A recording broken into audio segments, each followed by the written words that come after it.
Hello, sunshine. I'm Alexi Lalas, and welcome to the State of the Union podcast, where we look at the beautiful game on and off the field through the lens of red, white, and blue-colored glasses. This is a special live show with instant reaction to the just completed USA versus Ecuador friendly, ending in a 1-1 tie, draw, whatever you want to call it. Reminder, World Cup 2026 kicks off in 244 days. So first joining me, as always, my friend, my colleague, my guiding light, David Mosse, a soccer savant and a Fox Soccer researcher and writer extraordinaire, and back for more and more and more, especially on these live shows. You know him, you love him. Well, at least you know him. Our good friend Stu Holden is here. Gentlemen, how are we doing after that results? For those of you watching us, you'll notice I've made a wardrobe change. The Yankees hat is in hibernation for the winter since the Yankees are out of the playoffs. Congratulations to director Gabe on his Blue Jays knocking out the Yankees. I am wearing a Michigan hat, and I will be wearing a Michigan hat again tomorrow at the Coliseum. I have procured a ticket for the game. I will be there, Michigan at USC. That's good. And you can officially retire that. What day is Thanksgiving? Ohio State, Michigan. You can retire that the very next day. You'll be done for the year, my friend. Yeah, you told us about your saga to try to get one of those tickets, but evidently you've got it. You're going to head off to the Coliseum and check out your Wolverines there. Stu, welcome back. Let's go to you first. Yeah. Instant reaction. That's what this show is about after that 1-1 result. Okay. I've been toggling with this for a minute as we were coming up here, but this is one of, and probably the best performance that I have seen for the U.S. men's national team under Mauricio Pochettino against a real team. And I think when we consider some of the Gold Cup matches that this team had, it was a B team. It wasn't the same type of opposition that you would expect to get against one of the best South American opponents in Ecuador. And outside of a mistake that led to a goal for Ecuador in the first half that I thought the U.S. were dominant, and then they end up trailing at the half, I was super impressed with this team. Some really good individual performances. I thought Tanner Tessman was a standout player on the night. Flo Balogun, we talk so much about who's going to grab the reins at the number 9 position. I thought he was excellent throughout the first half. He got his goal in the second half. I thought Malik Tillman looked really good in the pocket. I think this formation suits up really well for him. And I do think some of the same issues were hampering the U.S. getting that win today, which is lack of finishing in the final third, lack of a guy at times who could beat a guy off the dribble and create something brilliant. And you have to consider that this was a team playing without starters. I'm thinking here, Serginho Dest, Anthony Robinson, Christian Pulisic. And so all in all, for what I would have hoped to have gotten out of this window, I was pretty impressed with what I saw tonight. I think this framing that the September window was experimental and this was going to be the window where we were going to see the team, like if the World Cup started tomorrow, this is the lineup. It didn't really materialize. And I'm sort of coming to the conclusion that during the European club season, it's going to be very difficult to ever call up your best squad and put out your best 11 with everybody fit and raring to go. Law of averages, somebody's always going to be hurt. Somebody's wife is going to be expecting a kid. And so to Stu's point, when you're missing from the starting lineup tonight, Dest, Jedi, I left off Adams. Yeah. Tyler Adams and Christian Pulisic. Those are 4 of your 6 or 7 pillars. And then Ecuador were missing Moises Caicedo, Hincapié, Gonzalo Plata. So it was really kind of B+ versus B+. But beyond that, I agree with what you said. I thought it was a very good performance for the U.S. They deserved to win. Ecuador finished second in South American World Cup qualifying. They took Argentina to penalties at the last Copa America, so they're a good team managed by Becca Sess. It was a battle of Argentinian managers tonight. And yeah, if there was to be a winner tonight, it should have been the U.S. They were on the front foot for the majority of the match, thought played well. And, you know, we talked about the formation being one of the burning questions going into tonight. We got to see the back three for about 60 minutes. And then when he brought on Freeman, he took out Miles Robinson, switched to a back four, pushed Weah, who had started at right wing back further up the field. So I think that signals that he's shifting towards the back three.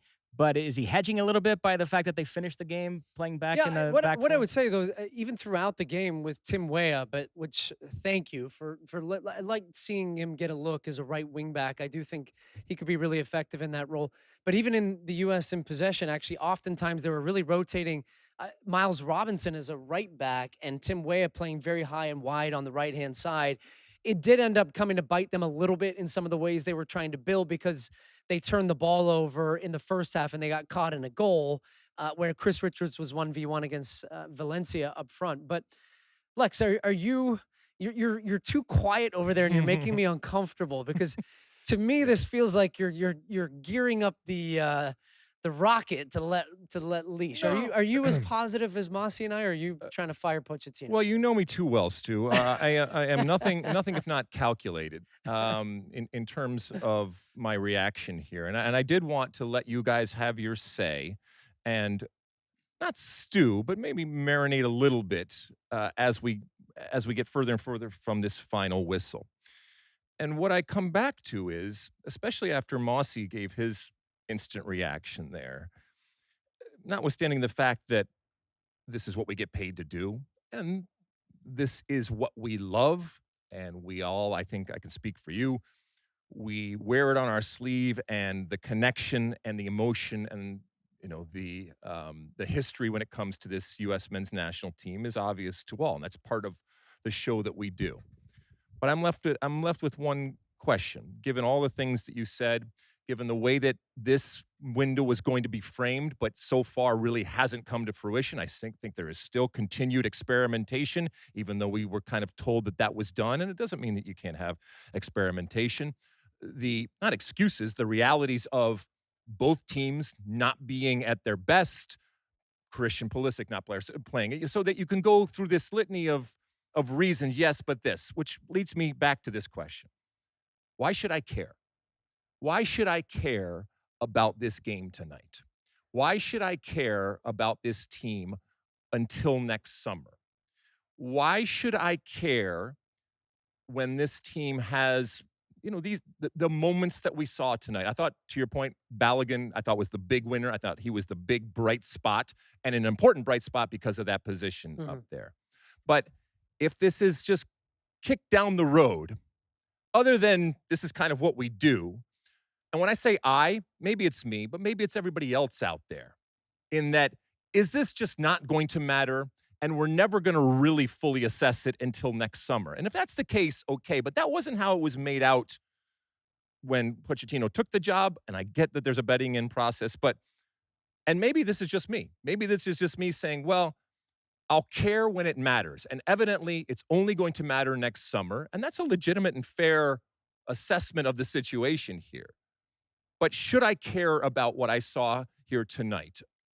I'm so interested in how you're framing this, and what's going to make you care right now about this team? Like, if they won 3-0 tonight, do you care in a different way than you did because it was a tie, or is it just because the game, in essence, I'm not is a friendly supposed to care when they lose. So why am I supposed to care when they tie or when they win? According to who? According to Pochettino, according to it only matters next. So why should summer. we play any friendly? Exactly. Yeah, I mean, but it's exactly. Lex. It's a product. Like, how can you change that? The team listen, is qualified for the 26 and this might World be Cup. a temporary type of thing. I might wake up tomorrow and kick myself and say, "Well, that's no way to go about it." And if nothing else, I think our viewers and our listeners over the years understand that I try to be honest. I try to be honest with everybody in terms of how I'm feeling, maybe to a fault.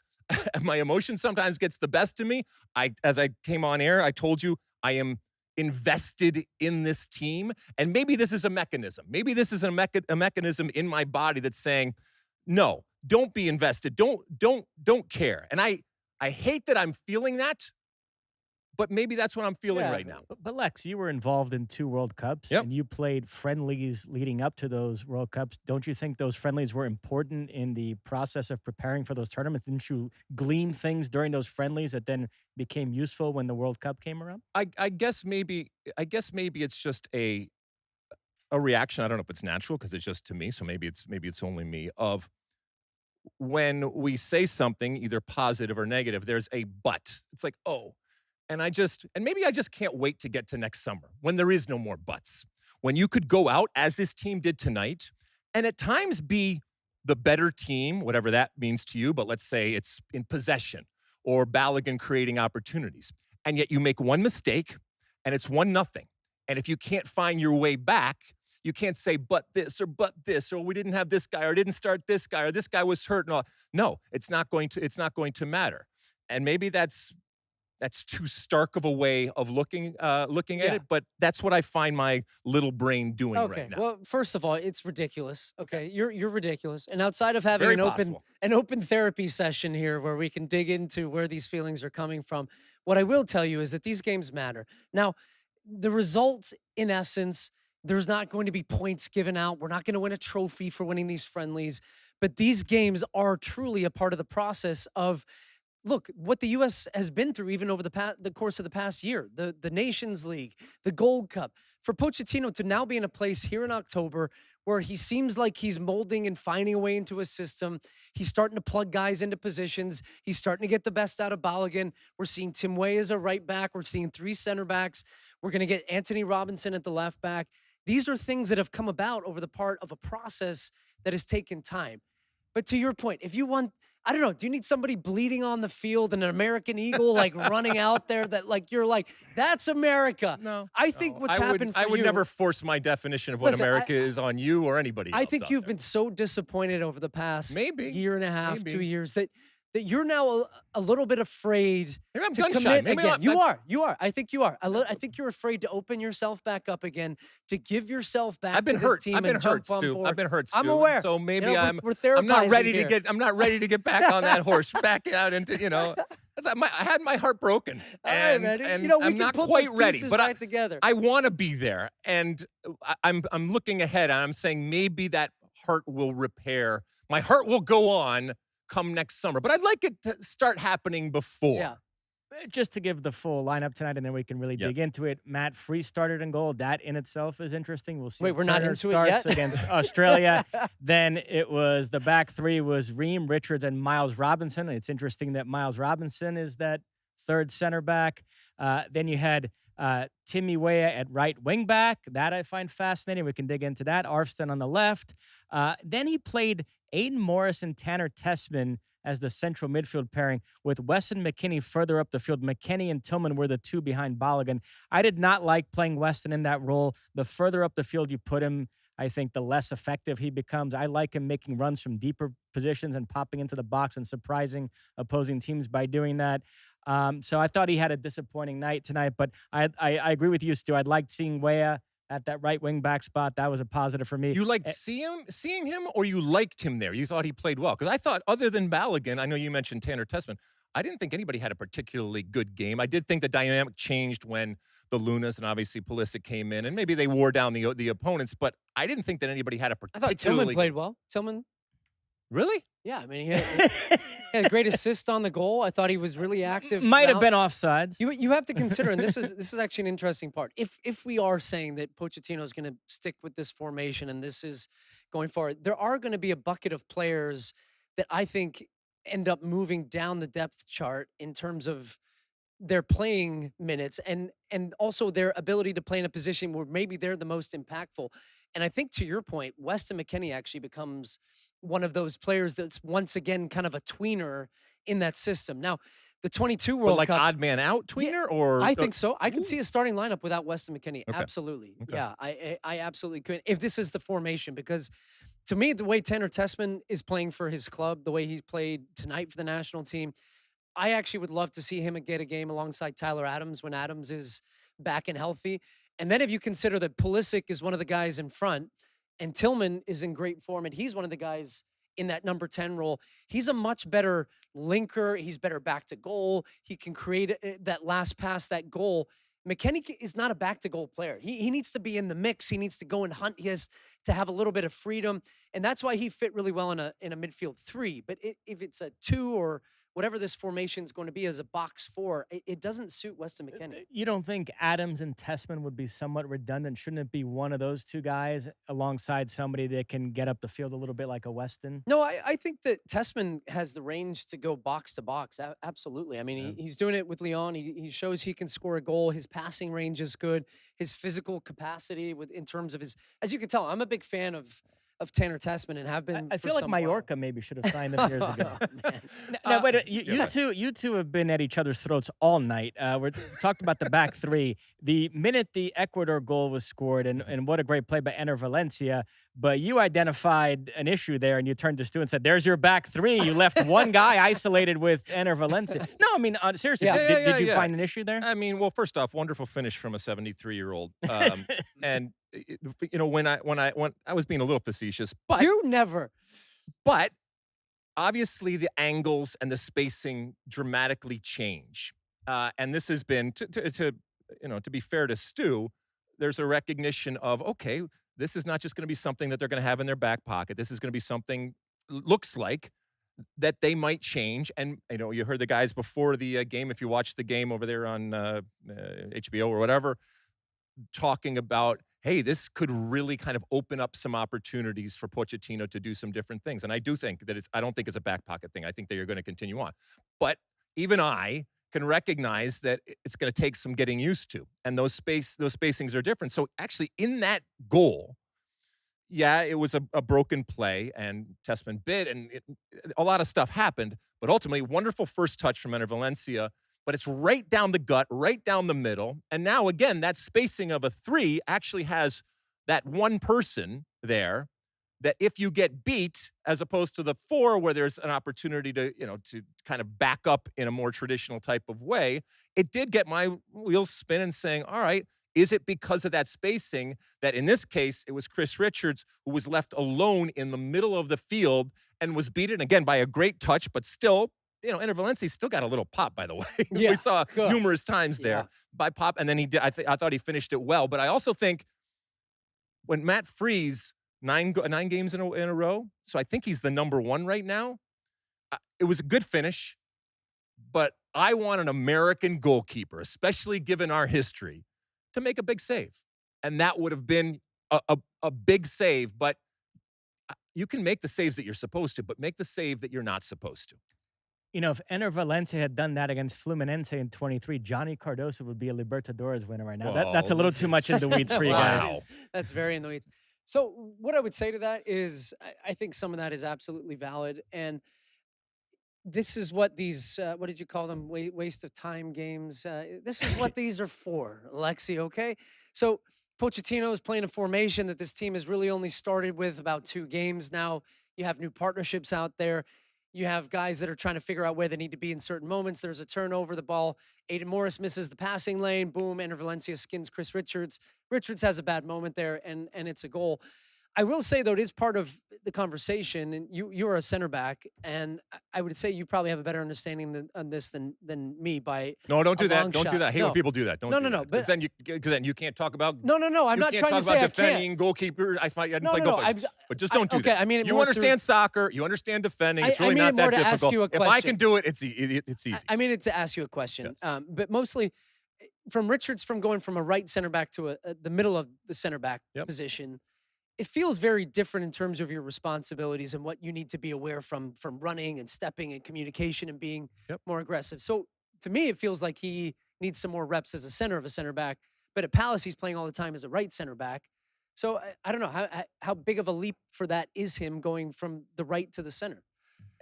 I mean, I think he's a smart guy. He's also, I think, got the physical attributes to figure it out. But again, it is years ago when I played for the Galaxy. Mid-season, the late great Ziggy Schmidt changed us to a back 3 from a back 4, and he put me in like a sweeper type of position with 2 studs in Danny Califf and Tyrone Marshall. People won't remember that necessarily. My point is, it's one thing to do it in a club season where you can train on it every single day.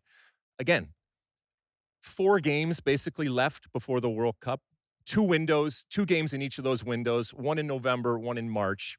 Yeah, there's a January camp, but we know none of the European players will be involved in that. And yes, there's a June camp, but it's so close to the World Cup, and players are just not want to get hurt, so I almost have to discount that. So basically, you have 4 more games to test out whatever you're going to do, whether it involves the personnel or the formation. So it's not a lot of time. I'm not saying that Chris Richards or anybody can't figure it out. And I actually was, even though I made a point on the goal of talking about it, I'm not completely averse to it. Yeah. All right. Because I think it does free up some different options out there. And I do think that you do have the personnel. Okay, so but you better learn quick. If you're starting a game that means something tomorrow, what formation are you playing? I'm playing a back 4. You're playing a back 4 Yeah. with this group? Yeah. And what has given you the confidence that would get you more of a result based on what you've seen with I the think team it's more playing the way- comfortable for them. I think it's more comfortable for them. in losing. Hmm? In losing? No, well, they didn't win today, right? Yeah. Now, I know you're a back three guy. If you moved Richards to the right side of that back three, would you then put Miles Robinson in the middle? Is it just as simple as switching those two, or would it be a different player you'd want in the middle then?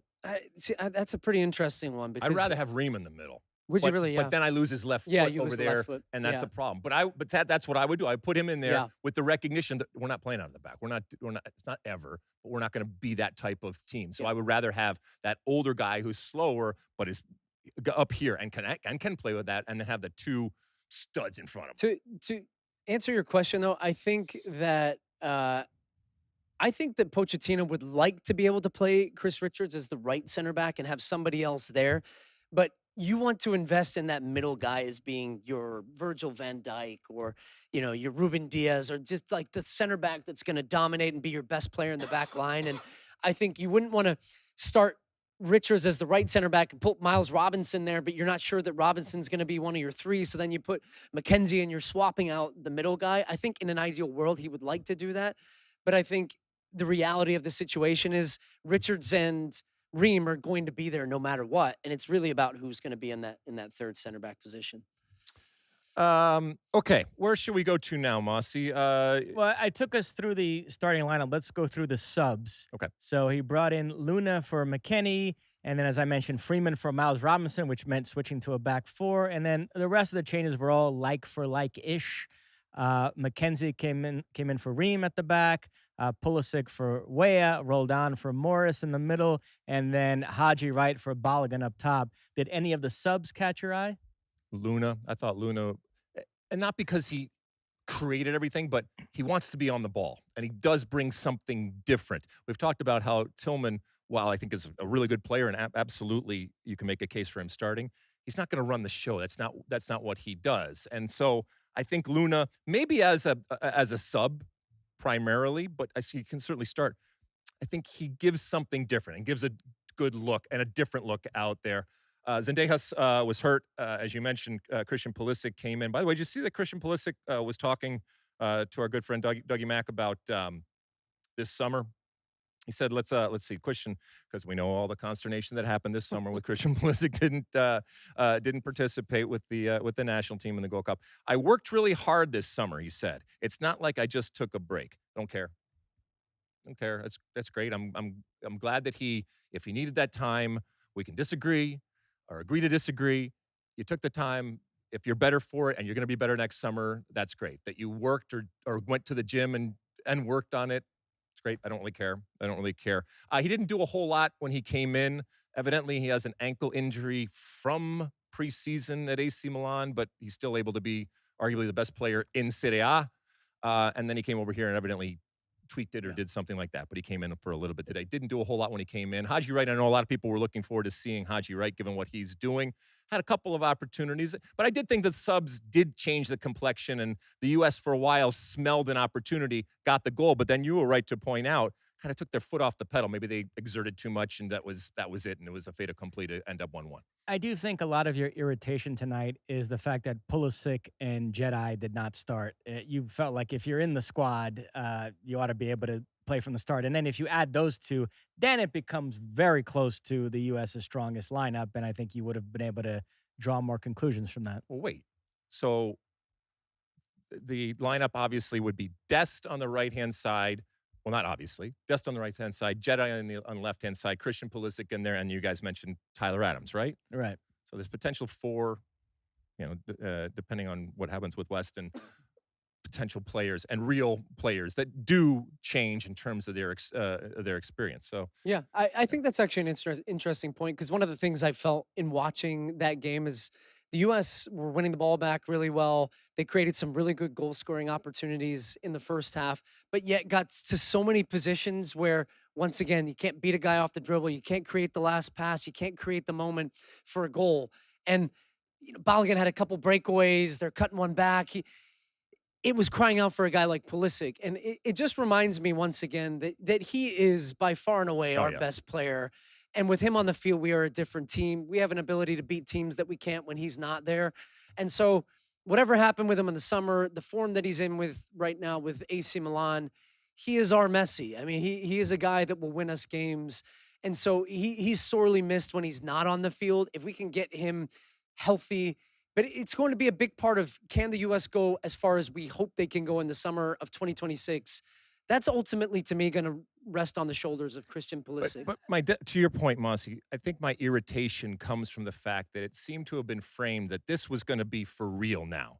And I interpreted that as, all right, if the World Cup started today, I'm going to put my best 11 on, and let's see what they actually look like. I got a couple questions over on X of people saying, are we ever before the World Cup going to see a starting 11 from Pochettino where we say, you know what, this is as if the World Cup was starting?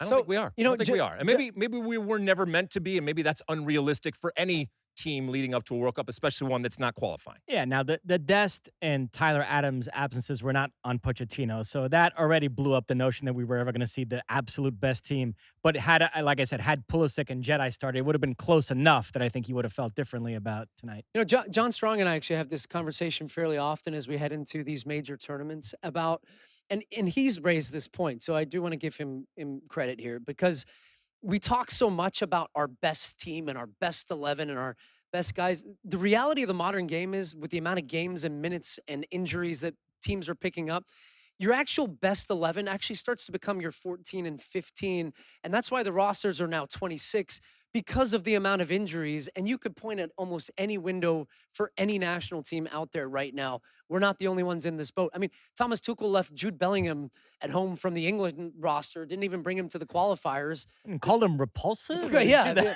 You know, he has a conversation. He says, you're not in good form. And Jude Bellingham is a best 11 player for England, right? Yeah, but if tonight was the first game of the World Cup, this was June 2026. That's probably close to your best 11 with the reality of guys you have available. No? You're not going to play Christian Pulisic in the first game? Okay, come on. You even said this game doesn't matter. So why would you play him right now tonight? If of course matters, he's playing tonight. He's starting that's what then. I'm talking about. And that's kind of what I know, I and others want. And maybe that's completely unrealistic. Because you don't want to risk anybody. Somebody could get hurt. You got to wait. So fine. We'll wait until that first game, and that's when we'll see it. That's when the rubber will hit the road. So fine. Okay. All right. Mosse, what else you got? By the way, that Pulisic is our Messi. I'm sure the internet won't take that out of context at all. Yes. Fine. Totally also, fine. by the way, you should always take credit for something, even if John Strong Yeah, has it. I know, you're right. He's You're not right. watching. No, he is actually. He's texting me. Oh, is he? Oh, yeah, John come on. Strong. You know this Look at him. hermit watches everything. Wow, I didn't know he put electricity into the cabin. Wonderful. Okay, good. Lex, in case you're curious, AC Milan have Fiorentina on the other side of this break, so you got to make sure Pulisic is healthy enough for that. Exactly. He's got to continue on, so he'll have a nice rest. All right. Anything else regarding this game before we move on to a couple other things and then get out of here? Just last two things. Yep. Balogun, would you say, is absolutely entrenched as the starting number 9? There is no debate about that. And the reason is, yes, he scored the goal, but even before he scored the goal, like I said, I thought he was the bright spot. And we were watching from early in the game where he was getting the ball, maintaining possession, turning his man, going by his man. Didn't always work out, but Stu, we were laughing together about how that is unique and that is different. That is something that every team wants. It's actually what it ends up being is creating something out of nothing or creating something for yourself.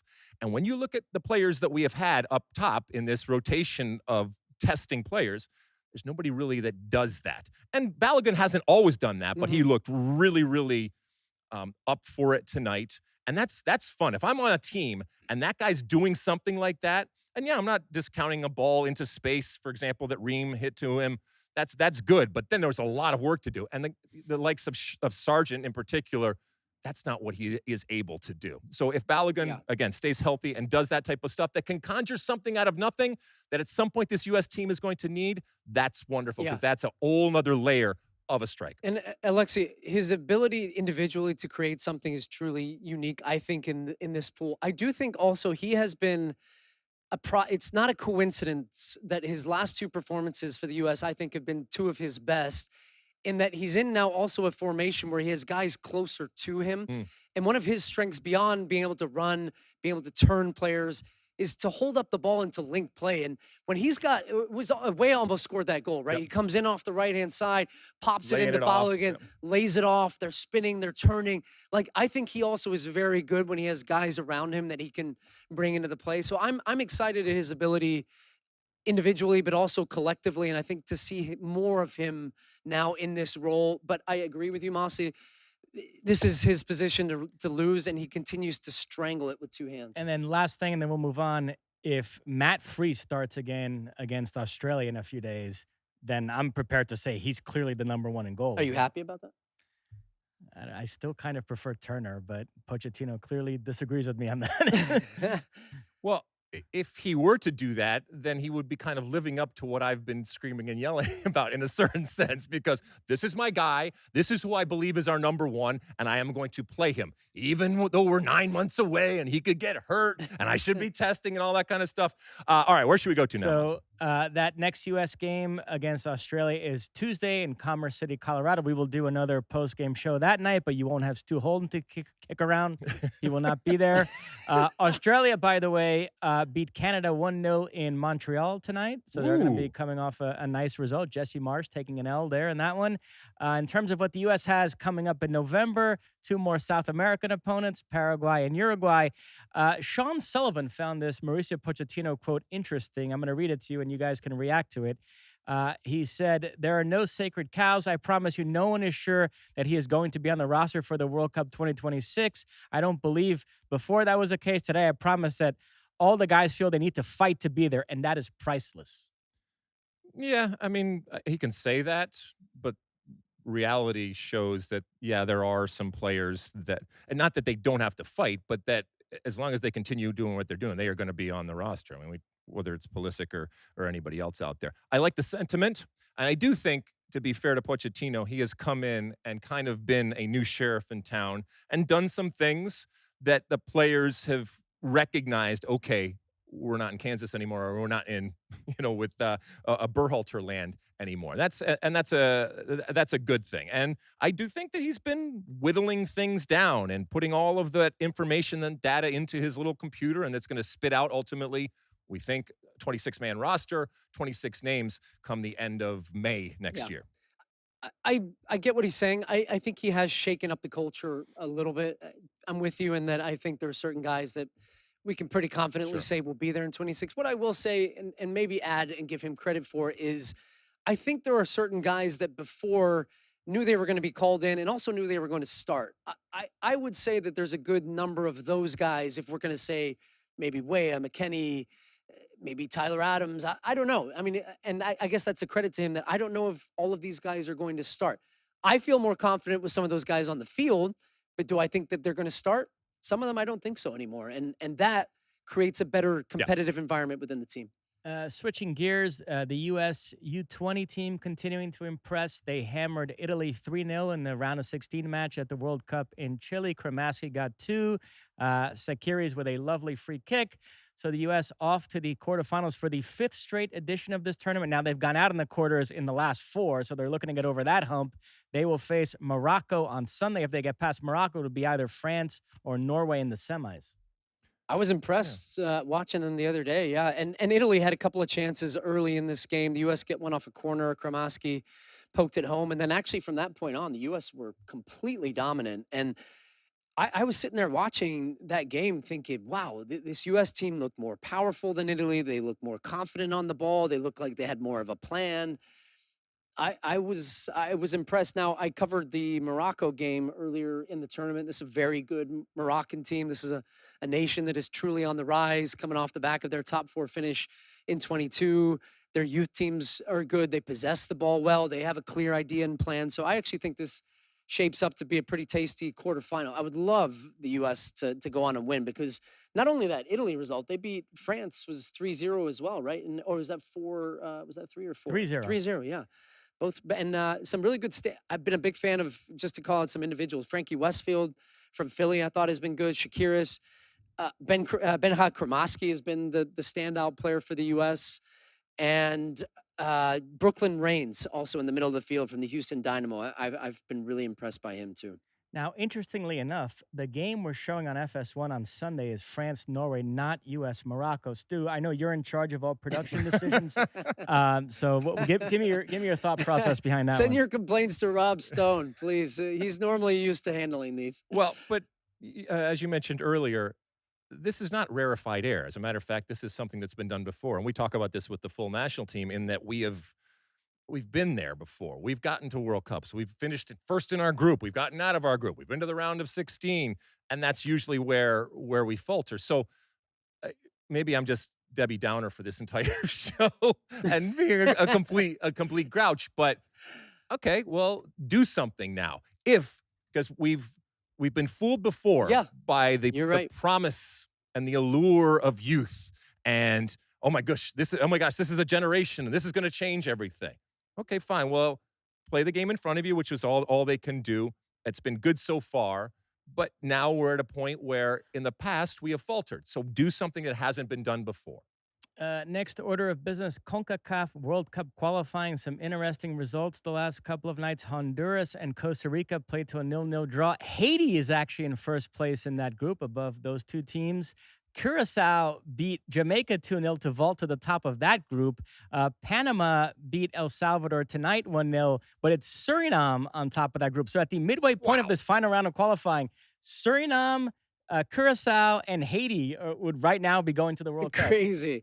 I've been watching and following some of these results, and obviously we start to get more familiar with the Curaçaos and Surinames from the Gold Cup. And look, this is what we might not like some of the games in the opposition that the U.S., Mexico, and Canada have at times, but this is a perfect example, even with those three powerhouse nations out of it, of just the progression that you've seen from some of these countries getting more opportunities, bigger games, more funding.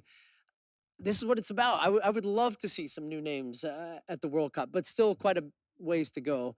And El Salvador, I had higher hopes for them, man, but they they threw away a home game against, I think it was Guatemala in the last minute, and they've just not been great. Yeah, and even if teams don't finish first, there's still opportunity from a playoff perspective. So CONCACAF is still a long way from completely being decided. Yeah, the two best runners-up go to the Intercontinental Playoffs. In terms of African World Cup qualifying, we mentioned on the show the other day that Mo Salah and Egypt had booked their spot. Riyad Mahrez and Algeria have qualified as well. They become the fourth African side to punch their ticket. They did so thanks to a 3-0 win over Somalia. Nice. We've still got 5 groups that will be decided in the next few days. Ghana are in great shape. Senegal, Ivory Coast, Cape Verde. And then the one that's still up in the balance is the group with South Africa because of those docked points. They close things out against Rwanda, and then Nigeria hosts Benin. And all 3 of those teams, Nigeria, Benin, and South Africa, are still battling for an automatic berth. What about the Gabon? That's still in. Yeah, how about Aubameyang? How about that performance? So they're still alive as well. So yeah, African qualifying, very entertaining. And then in terms of Europe, we have a doubleheader Sunday on FS1. Stu, you are calling both games alongside John Strong. Netherlands, Finland, Lithuania, Poland. Netherlands coming off a 4-0 win over Malta. Gakpo got 2, Reinders and Depay got the others. Memphis Depay lost his passport or had it stolen in Brazil, so he reported late to Dutch camp. Boy, a lot of passport issues, recently. Man. Yeah, don't trust these soccer players with their passports, especially, it was Lamine Yamal had an issue the last time, right? Yeah. He just walk up though and he's like, "Hi, this is my passport right here, buddy." Zipper pocket. Yeah. Need a zipper pocket. Tomorrow we've got Portugal, Ireland. We talked about this the other day. Cristiano Ronaldo can move past Carlos Ruiz as the all-time leading scorer in World Cup qualifying history. They're tied at 39 goals right now.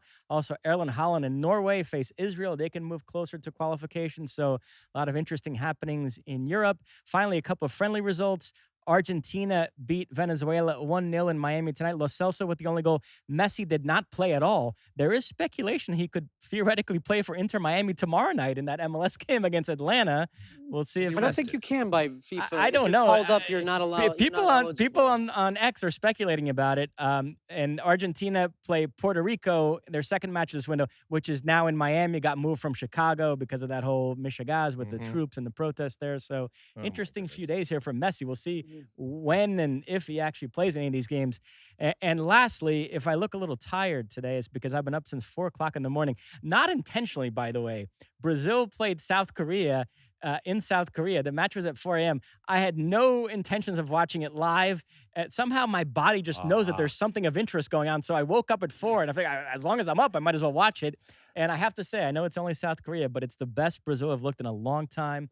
5-0. Estevan and Rodrigo each got 2. Vinicius got 1. There's Bruno the Guimarães, spark. There it is. great in the midfield. Militão and Gabriel, solid at the It's back. the hope that kills you. Ancelotti starting to put things together. Oh, he's getting excited. But look, he did your classic, what you just despised at the beginning. You said he contextualized it. I know it's only, but it's South Korea. Yeah, that's true. So, Well, listen. per Alexi's rankings, that disqualifies the whole thing. Just stop watching till next summer. By the way, the Brazilian media wrote an article talking about Brazil's potential opponents between now and the World Cup. They're trying to line up friendlies. And in March, they listed off a bunch of teams that are potential opponents. One of them was the U.S. Mexico's been rumored as well. Brazil wants to play 2 friendlies here in the U.S. in the March window. One of them would be in Boston. The other would be in Florida somewhere. They're Tampa, Miami, Orlando.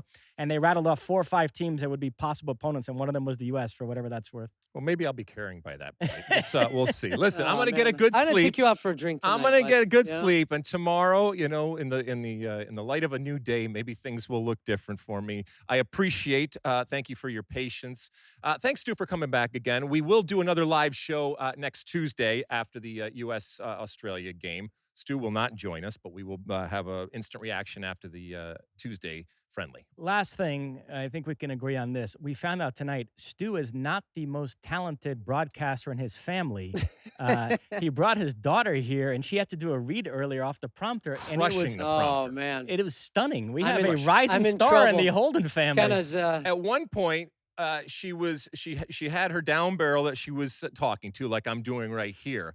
But out of the corner of her eye, she saw that there was another camera with a prompter going too. Oh, hold and she on. incorporated it in. There she is. She heard there's there a microphone. She is. There she is. And she incorporated it in and turned to the other camera and read off of that prompter. So that is a veteran move. Are you excited? You wanted to say what you're going to be doing next week? What are you going to be doing? I'm going to be hosting the Alex Morgan Foundation. Are you the host or the co-host? I'm the host. He's the co-host. Oh, nice. Nice. So you're in the lead role, and I'm just like supporting actor. Yeah. Yeah? Yeah. You're going to crush it? Yeah. Yeah, they all think you're going to crush it. Awesome. Now, Kenna, you are an Ohio State fan, right? Yeah. What do you think of my hat I'm wearing tonight? Oh, boy. Uh-oh. Gonski. Gonski. All right. Well, with that, ladies and gentlemen, one game down, one more game to go this window. I hope everybody enjoyed that. Thank you for tuning in. Thank you for downloading and reviewing and subscribing and rating, doing all the different things that you do. As we mentioned, another live show on Tuesday. We will see you then. And until then, and as always, my friends, size the day.